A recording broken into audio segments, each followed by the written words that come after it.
10:02. Vamos a otro tema. Un grupo de diputados del Partido Comunista junto al Frente Amplio anunciaron una acusación constitucional en contra del ministro de Educación, Raúl Figueroa.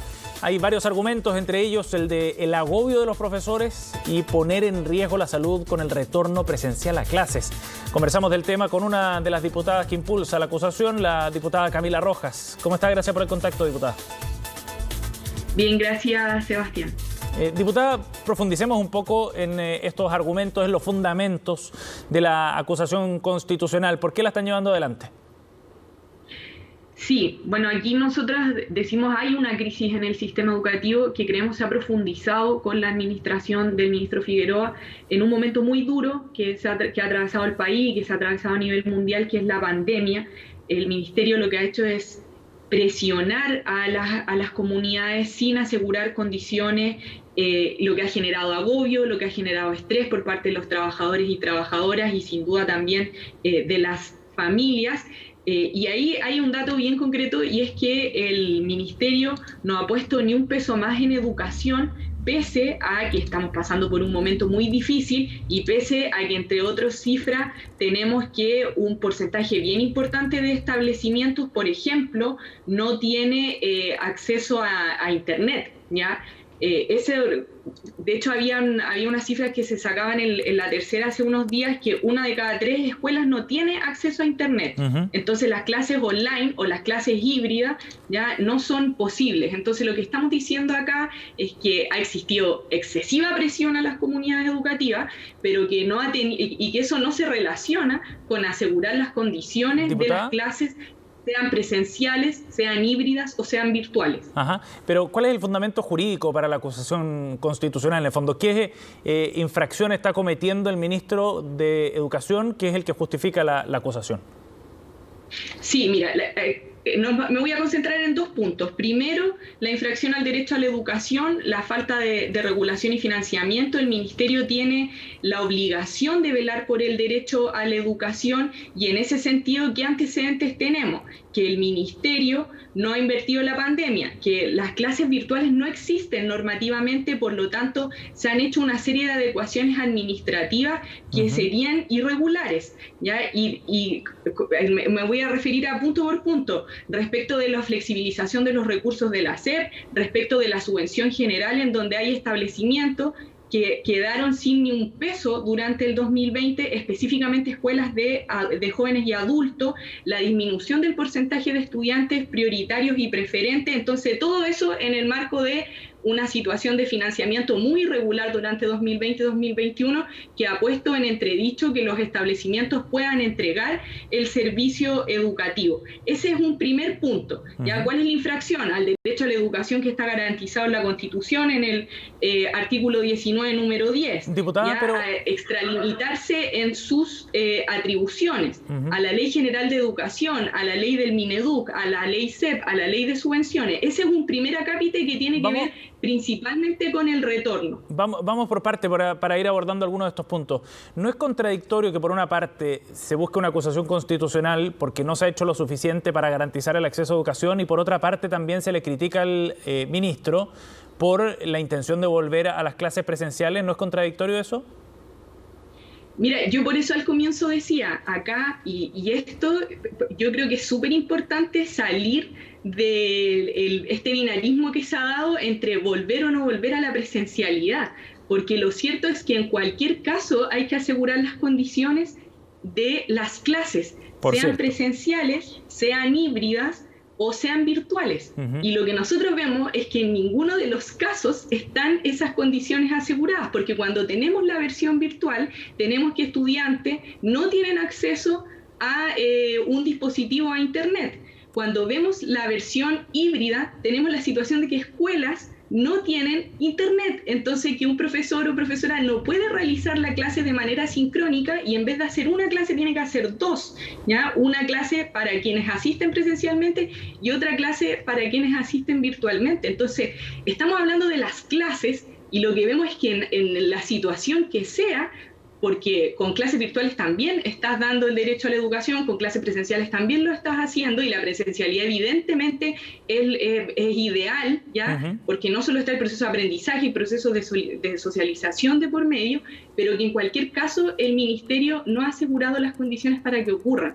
Y el segundo gran punto, porque al principio hablé especialmente de lo referido a la subvención, el segundo gran punto tiene que ver con la situación de los trabajadores de la educación, porque nosotros también vemos infracciones en ese sentido. Hoy existe una ley de teletrabajo que no rige para los trabajadores de la educación y por lo tanto se encuentran desamparados. En el sistema de teletrabajo es el empleador, por ejemplo, quien asegura el internet y un dispositivo. Claro. ¿Ya? Los profesores y profesoras, según la interpretación del Mineduc, no están incorporados, tampoco los equipos directivos, tampoco asistentes de la educación.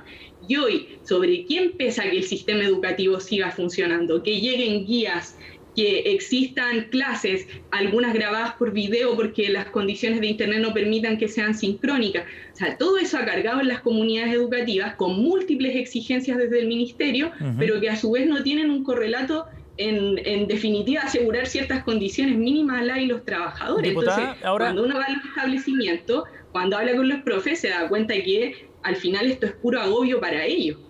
Diputada, ahora desde el Ministerio de Educación se generó un fondo especial de recursos, precisamente, así lo planteaba el ministro en su momento, para ir generando condiciones desde el punto de vista material para el regreso a clases presenciales. ¿El problema es que no ha habido fondos o el problema es que han sido insuficientes?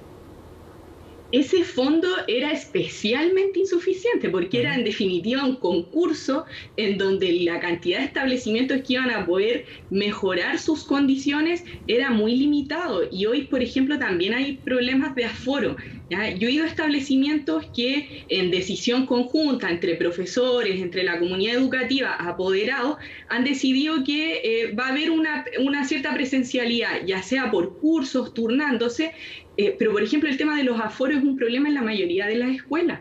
La mayoría de las escuelas tiene más de 25 estudiantes y las dimensiones de sus salas no dan para que puedan entrar todos. Entonces, incluso si seguimos en pandemia el próximo año, ¿ya? Y lo que queda de este año, y hay que asegurar condiciones de aforo, lo cierto es que la mayoría de las escuelas no lo tienen. Lo mismo con la ventilación. Entonces, un fondo así de escueto para las necesidades que existen en las escuelas, que el ministro podrá decir, bueno, esos problemas vienen desde antes. Sí, la situación es que durante todo este tiempo, y podríamos contar desde la revuelta, desde octubre del 2019 en adelante, las escuelas están en una situación muy deplorable.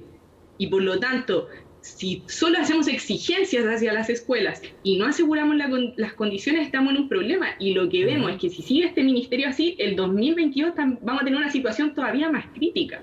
Entonces, esto también es con visión de futuro. Sí, sí. El tema es que usted plantea un asunto que es clave, que tiene que ver con la disponibilidad de recursos suficientes para generar, por ejemplo, condiciones de infraestructura que no han cambiado en mucho tiempo, ¿no? Y que de alguna manera exigirlas en un corto plazo puede ser difícil. Y por otra parte hay otro punto, diputada, que tiene que ver con las condiciones del regreso a clases presenciales, por ejemplo. Siempre se ha puesto el énfasis en que así será gradual y que será voluntario, además. Ese tipo de condiciones también son importantes para analizar la forma en la que se regresa a clases, ¿o no? Sí, mira, lo primero, un dato, ¿ya? Chile está entre el 20% de los países de la OCDE que no han invertido más recursos en educación en pandemia. Estamos en un momento específico de la historia de la humanidad y por lo tanto en educación es necesario invertir más recursos, no nos podemos quedar con los que existen. Entonces ahí yo creo que hay una cuestión que es relevante. Y lo segundo, ¿ya? Como de la flexibilidad del retorno, que es una cuestión que el Ministerio ha dicho, el retorno es necesario. Si no hay duda de eso, yo he recorrido hartas escuelas, sobre todo en mi distrito, he estado en las escuelas viendo la situación y lo que se ve es que aún con todos los esfuerzos que pongan las comunidades educativas, especialmente equipos directivos, profesores y asistentes, es muy difícil la vuelta en las condiciones en las que están las escuelas. De hecho, hay listas de establecimientos a los que simplemente no se puede volver. Entonces, si el ministerio no juega un rol ahí, ¿quién lo juega? Si es la cartera que está encargada de ver estos temas. Entonces yo he visto mucha obsesión desde abril del año pasado, cuando empezó la pandemia, del ministro decir hay que volver a la presencialidad, pero no la misma obsesión con asegurar las condiciones para que esa presencialidad o para que la virtualidad sea efectiva, digamos, y que los niños, niñas y adolescentes no pierdan el derecho a la educación en la versión que se imparta. Diputada, la pregunta es si esas condiciones son las que generan efectivamente una acusación constitucional, pensando en lo que significa ese instrumento, ¿no? Es una herramienta que está a disposición de los diputados, de eso no hay duda, de la legitimidad, ¿no? de su uso. Sin embargo, también en las condiciones en que se encuentra el país desde el punto de vista de la excepcionalidad, ¿no? provocada por la pandemia, ¿están las condiciones para una acusación constitucional a su juicio? Yo creo que es nuestro deber. O sea, si nosotros detectamos, y hace más de un mes, cuando el ministro realizó una amenaza, de hecho, a los establecimientos y dijo que los iba a dejar sin subvención si no volvían todos de manera presencial ya, cuando el ministro realiza esa amenaza, nosotros nos pusimos a estudiar.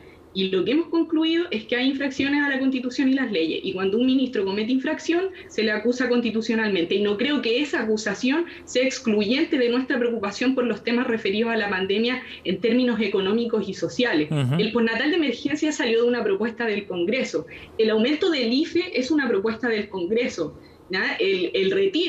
Los retiros son propuestas del Congreso. Entonces, yo diría que nosotros, dentro de las atribuciones que tenemos, hemos hecho nuestro trabajo. En educación también tenemos una serie de proyectos y por ejemplo, el año pasado la suspensión de la evaluación docente y el CIMSE salió también del Congreso. Entonces, estamos haciendo nuestro trabajo. No vamos a dejar de hacerlo porque sabemos que estamos en un momento muy complicado. Pero si nosotros vemos que hay una infracción, evidentemente vamos a hacer la acusación constitucional. Y así lo creemos, por eso lo vamos a acusar. Y no vamos a dejar de hacer nuestras otras labores que también nos corresponden en el marco de nuestro cargo de representación. Bien. Diputada Rojas, gracias por conversar con nosotros esta mañana, muy amable. Muchas gracias, Sebastián.